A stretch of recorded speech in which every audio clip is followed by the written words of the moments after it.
encontrei um bom amigo, Jesus o Salvador. Contarei quão grandes coisas fez por mim. Graças a paz. Sejam bem-vindos à casa do Senhor. Que Deus nos abençoe esta noite. Vamos iniciar o culto de adoração e louvor a Deus.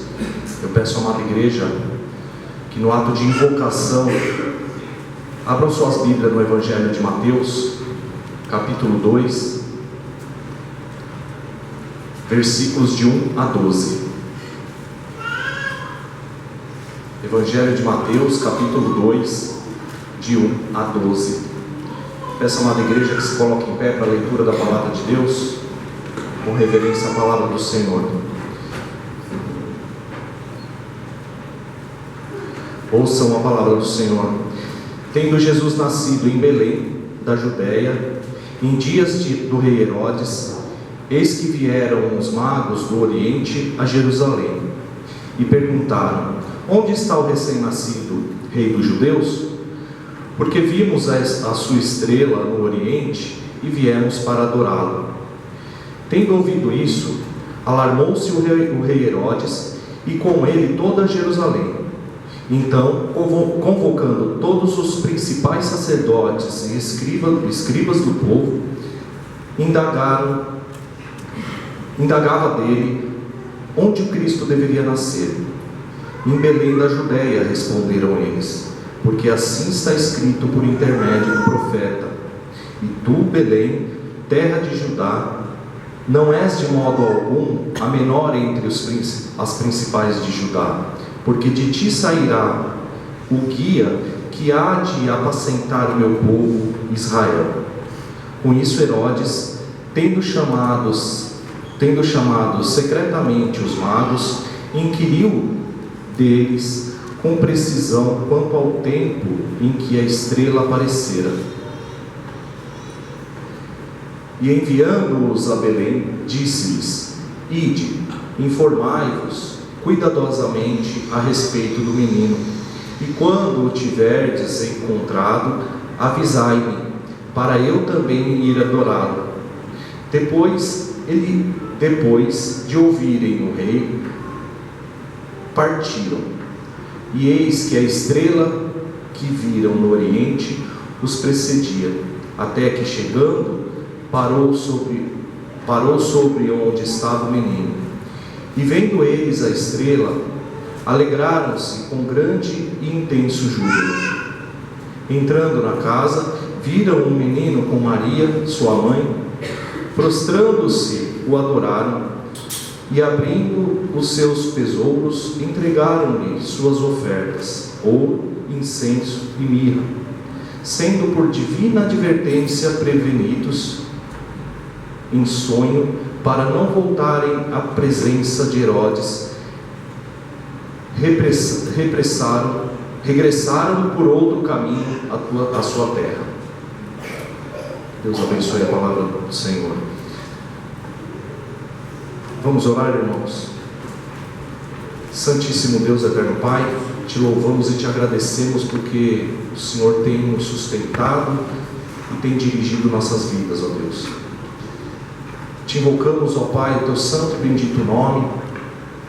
Te pedimos, ó Deus, que todos os atos deste culto, ó Deus, teu nome seja glorificado e exaltado nas orações, nos hinos cantados e nos louvores, Senhor, nas orações e nas escrituras lidas, ó Pai. Que o teu nome seja exaltado e que nós, ó Pai, possamos sentir a tua presença no nosso meio, que nós possamos te adorá-lo em espírito e em verdade. Em nome de Jesus Cristo que eu oro, perdoa o meu pecado. Amém. Ainda em pé, irmãos, vamos entoar o hino 241. Ao som do playback, hino 241.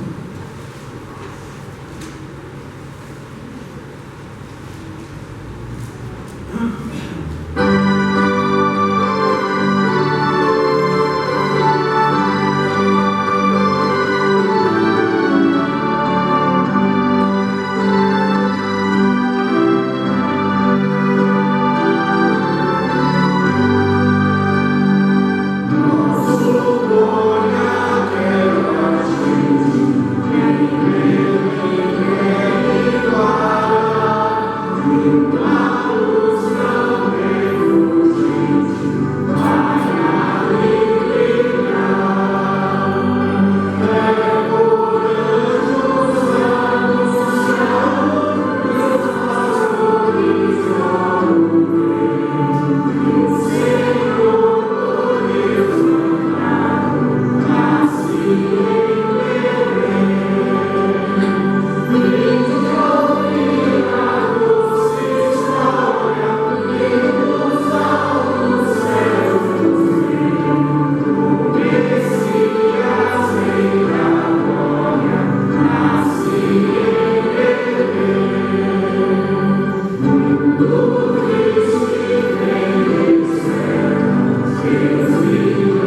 Graças a Deus, irmãos.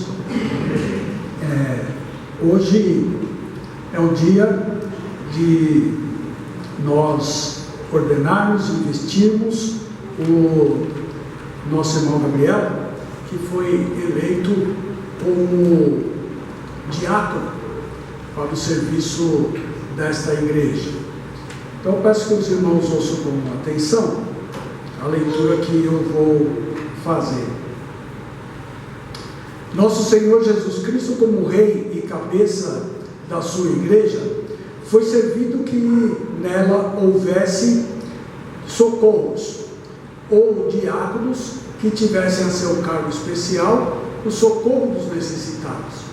Vê-se das Sagradas Escrituras que a princípio os mesmos apóstolos tinham a seu encargo todos os negócios temporais da igreja, visto como era a seus pés que se depositava o preço do que se vendia, com o fim de ser esse produto empregado no suprimento das necessidades individuais dos cristãos, conforme se lê em Atos 4, 34 e 35, pois nenhum necessitado havia entre eles, porquanto os que possuíam terras ou casas, vendendo-as, traziam os valores correspondentes e depositavam aos pés dos apóstolos. Então se distribuía a qualquer um à medida que alguém tinha necessidade. De Atos 6, de 1 a 6, vê-se, porém, que tendo crescido o número de discípulos e havendo se suscitado uma murmuração dos gregos contra os hebreus, porquanto suas viúvas eram desprezadas no serviço diário, os 12, convocando a multidão dos discípulos, os convidaram a que escolhesse de entre si 7 varões de boa reputação, cheios do Espírito Santo e de sabedoria, a quem constituíssem sobre esse negócio. Diz a Escritura que este discurso agradou a toda a multidão e que, eleitos 7 varões, foram estes apresentados aos apóstolos, que orando lhes impuseram as mãos. Tal foi a origem do diaconato na igreja cristã, que este ofício continuou a ser considerado necessário e importante na igreja, prova o fato de ser dirigida uma epístola por Paulo a Timóteo, servo de Jesus Cristo, a todos os santos em Cristo Jesus, que estão em Filipos, juntamente com os bispos e diáconos, e assim também a descrição de suas qualificações em Atos 6:3 e 1 Timóteo 3, de 8 a 10, 12 e 13. No primeiro desses lugares, lê-se que os diáconos sejam de boa reputação, cheios do Espírito Santo e de sabedoria. E em 1 Timóteo, quanto a diáconos, é necessário que sejam responsáveis de uma só palavra, não inclinados a muito vinho, não cobiçosos de sólida ganância. Também sejam estes primeiramente experimentados, e se mostrarem irrepreensíveis, exerçam o diaconato. O diácono seja marido de uma só mulher e governe bem seus filhos e a própria casa. Compete, pois, aos diáconos: 1. Receber e guardar fielmente as ofertas da igreja para os pobres e para os outros fins piedosos. 2. Distribuir estas ofertas segundo o desígnio da igreja e as necessidades dos pobres. 3. Zelar pela boa ordem no serviço divino e pela decência, limpeza e ordem no templo e suas dependências. No desempenho do seu ofício, eles estão sujeitos à direção do conselho da igreja. Os diáconos, portanto, são da igreja os ministros da distribuição e caridade fraternal e da ordem no culto. Portanto, meus irmãos, vai se processar agora a ordenação do nosso irmão Gabriel, que foi eleito para o diaconato desta igreja. E eu vou pedir aos nossos irmãos presbíteros e diáconos que tragam o nosso irmão Gabriel aqui à frente. Vamos passar então a fazer as perguntas constitucionais. Irmão Gabriel. Crês que as Escrituras do Antigo e do Novo Testamento são a palavra de Deus e que essa palavra é a única regra infalível de fé e prática? Sim. Recebeis e adotais a confissão de fé e os catecismos desta igreja como fiel exposição do sistema de doutrina ensinado nas Santas Escrituras? Sim. Sustentais e aprovais o governo da Igreja Presbiteriana do Brasil? Sim. Aceitais o ofício do diaconato desta igreja e prometeis desempenhar fielmente todos os deveres desse cargo? Sim. Prometeis procurar manter e promover a paz, a unidade, a edificação e a pureza da igreja? Sim. Vou pedir aos irmãos fiquem em pé.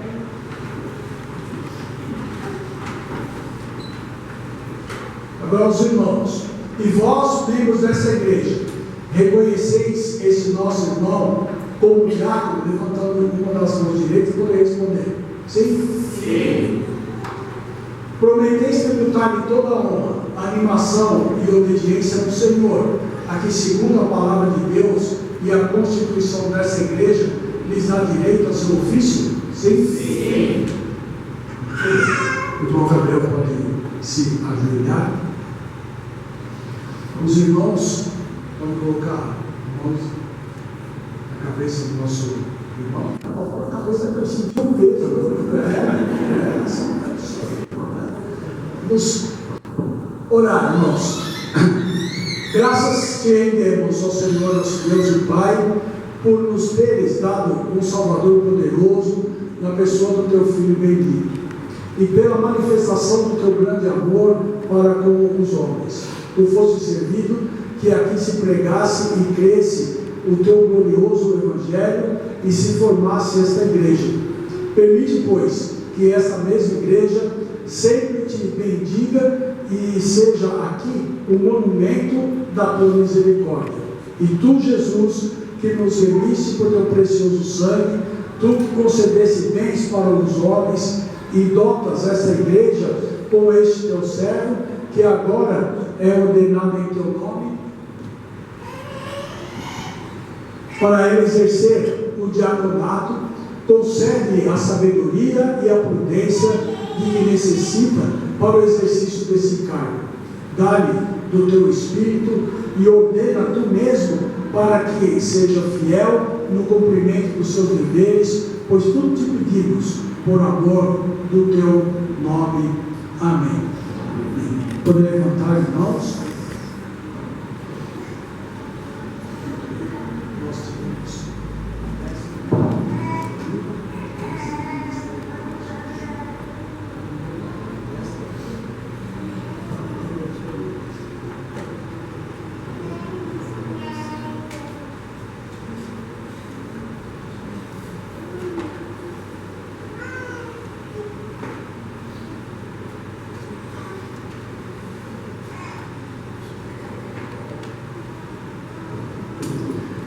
Agora proclamo e declaro regularmente eleito, ordenado e vestido no ofício de diaconato, nosso irmão Gabriel.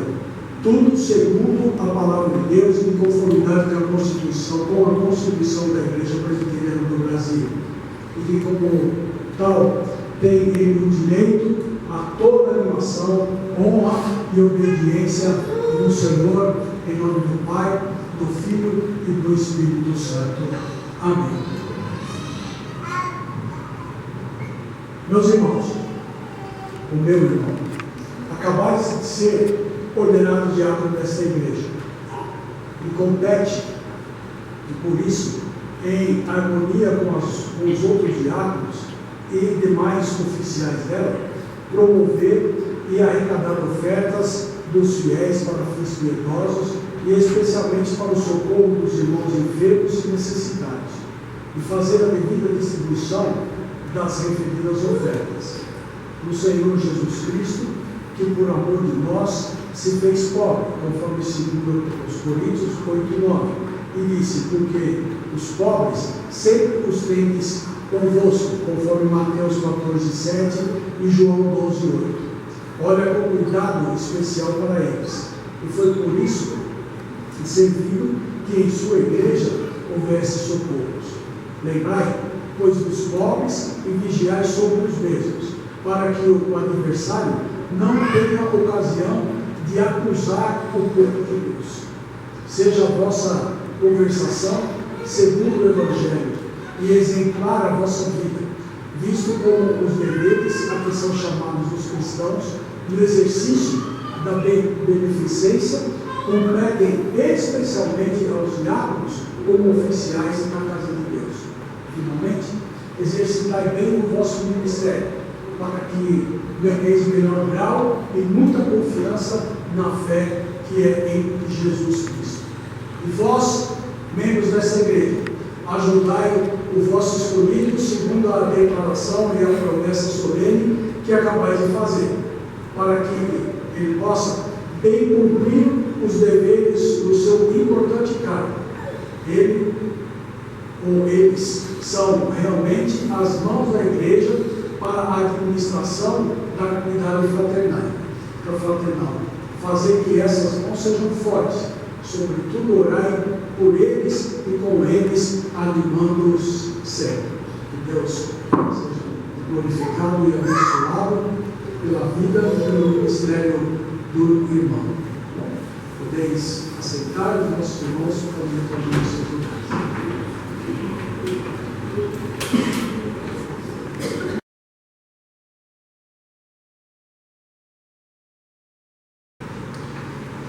Irmãos, Evangelho segundo Mateus, capítulo 2, verso de número 2.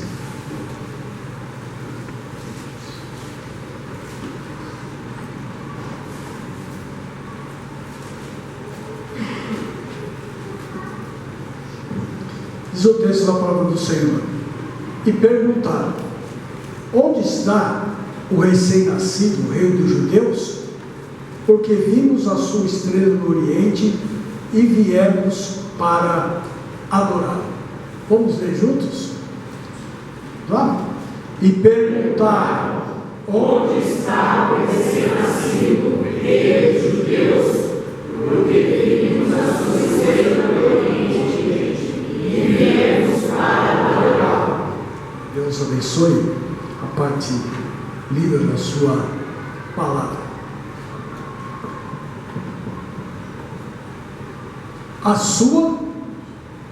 Nós vimos a sua estrela.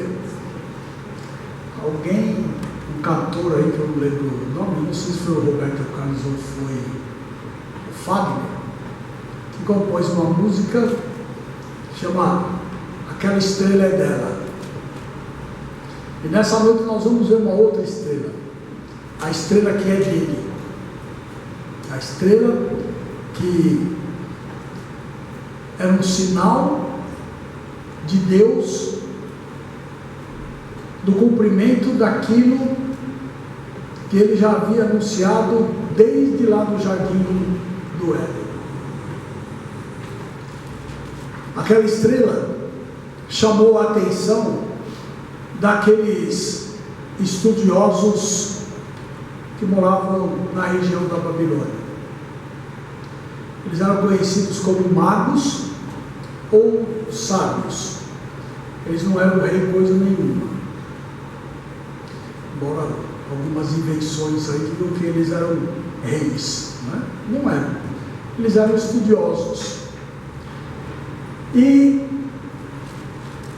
quanto ao fato da estrela que eles perseguiram, né, ou seguiram, né, essa estrela, as hipóteses científicas de hoje sobre esse fenômeno são as mais diversas. Eu lequei só algumas para a gente, né, para aqueles que não conhecem a palavra de Deus, onde eles caminham, né?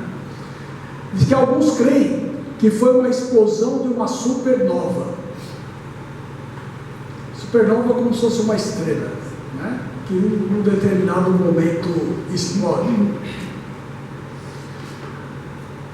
Mas a mesma ciência diz que se fosse de fato uma supernova, até hoje nós poderíamos ver o seu brilho. Devido à distância, né, de anos-luz, para chegar de onde ela está até nós, até hoje, essa estrela seria vista. Outros creem que foi um cometa, mas na antiguidade, cometa era um sinal de mau presságio, não de boas novas. E ainda assim, os cometas não pairam no ar, eles atravessam, né? Eles passam muito rápido. Outros ainda creem que foi um alinhamento entre planetas Júpiter e Vênus, que acontece de tempos em tempos, às vezes no dia 12 de agosto. Mas nós sabemos que não foi nenhuma dessas coisas. A estrela que apareceu, ela não apareceu por acaso, mas foi colocada pelo próprio Deus. Eu queria ver com os irmãos, nessa noite, algumas lições que nós podemos aprender nesse texto que nós acabamos de ler juntos. A primeira lição é que a estrela é um símbolo. Se você for procurar no dicionário o que quer dizer símbolo, você vai encontrar que símbolo é uma palavra de origem grega, símbolon, que designa um elemento representativo que está, ou seja, é uma realidade visível, em lugar de algo que é uma realidade invisível, que tanto pode ser um objeto, como um conceito, uma ideia, uma determinada quantidade ou qualidade. O símbolo é um elemento essencial no processo de comunicação, encontrando-se difundido pelo cotidiano e pelas mais variadas vertentes do saber humano. Símbolo é algo que aponta para além dele mesmo. Na nossa vida, no dia a dia, nós estamos cheios destes símbolos, né? Quem dirige, por exemplo, tem cheio de símbolos na rua. Nós não estamos comentando isso, né? Assim, ó, tem lá, não pode passar de 40. É um símbolo. Por quê? Porque só porque não pode passar de 40? Não, é porque tem problema. Está apontando para algo que está além desses 40 quilômetros por hora. Por exemplo, você vai ver lá uma curva fechada para a esquerda ou para a direita, você não vai ficar lá olhando para a placa. Você acaba caindo no precipício ou batendo no carro. Ou seja, ela está apontando para algo que está à sua frente, que é muito mais importante do que ela mesma. Embora nós, na nossa comunicação social, usemos variados símbolos, Deus sempre deixou símbolos na história para que a gente pudesse acompanhar os seus planos, os seus projetos. Se o irmão abrir a sua Bíblia, lá em Gênesis, vamos ver alguns. Gênesis capítulo 17. Gênesis 17, capítulo 11, capítulo 17, versículo 11.